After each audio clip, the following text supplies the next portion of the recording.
Are we all ready to talk about how recycled gold is the biggest scam? Because I sure am. Hi, I'm Brittany. I'm a jewelry designer and I specialize in responsibly sourced materials. So I'm really hopeful because recycled gold has been making headlines lately.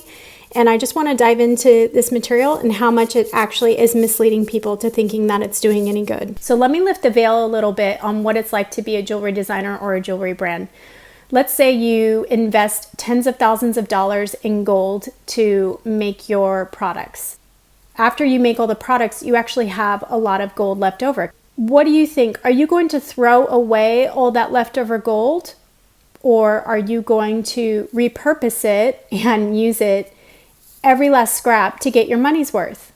You answered correctly. You're not ever going to throw away gold. It's also kind of silly when you think about it, like jewelry designers say, oh yeah, I recycle all my gold scrap. It's like, no shit, because that's a giant waste of money. Gold is a highly valuable material. It's a commodity. It's also currency. It's a material that will never be destined for the landfill, never be destined for a waste stream. So as long as our society deems gold a highly valuable material, we'll be relentlessly mining it out of the ground. Circular economy doesn't actually apply to gold. So recycle is actually a misnomer because this word doesn't actually really appropriately describe what's going on when we repurpose gold. And most people, I guarantee, when they hear the term recycled gold, think it's old jewelry becoming new jewelry. But that couldn't be the furthest from the truth. Actually, for gold to be considered recycled, certified recycled, all it needs to be is refined once from its previous mined origin. Because this definition is so loose, it means that recycled gold could include gold that was newly mined just a few weeks before. And that gold is completely untraceable. There is no way to know if that gold was tied to high-risk mining.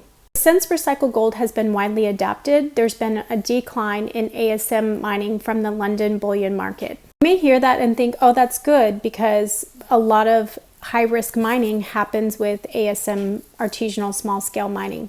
But what's actually happening is the opacity has increased and all this untraceable gold has infiltrated the market and just been relabeled as recycled gold. Because the path to get illicit gold into the market is now actually easier. This article by Andres Castellanos really breaks it down, and he has found some really shocking evidence on just how far this recycled gold scam goes. Recycled gold is essentially sidestepping accountability and not addressing the conditions of artisanal small-scale miners who are the most at-risk and marginalized members of the jewelry industry. Because there's a heightened lack of untraceable gold in the market, jewelry brands and purchasers of gold are not needing to abide by the strict regulations that aim to prevent these illicit materials. They're able to completely circumvent the system and rebrand their gold as recycled gold without ever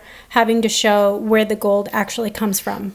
So within my jewelry community, there's been some talks to actually ban the word recycled and rename it something more appropriate so consumers are not misled to think that this material is actually beneficial. So what's the answer? If we're always going to be mining gold out of the ground, then how can we stop this madness? And I'll tell you, the answer is artisanal small-scale mining. That's where most of the damage is being done, and there's been some really great work, programs like Fair Mind, which is the program that I work with, and it's fully traceable, certified ethical gold. I've been talking about this a lot. Traceability is the key to getting accountability within the jewelry space, because when you know where your materials are coming from, there's less likelihood for high risk activities. This article recently came out. I highly recommend you read it, and there's a happy ending to this really sad story. There's programs that are helping rehabilitate the ecosystem, how to remove the toxic waste and pollution to get the drinking water safe for the community. And Fair Mind was also mentioned at the end of this because that's a program that's helping to take these already planned mining sites in artisanal mining communities and transform them into ethical, safe, and eco-friendlier operations to avoid disasters like this. So what do you think? Is recycled gold a scam, or do you think it's still a good, ethical, and eco-friendly solution? Let me know in the comments.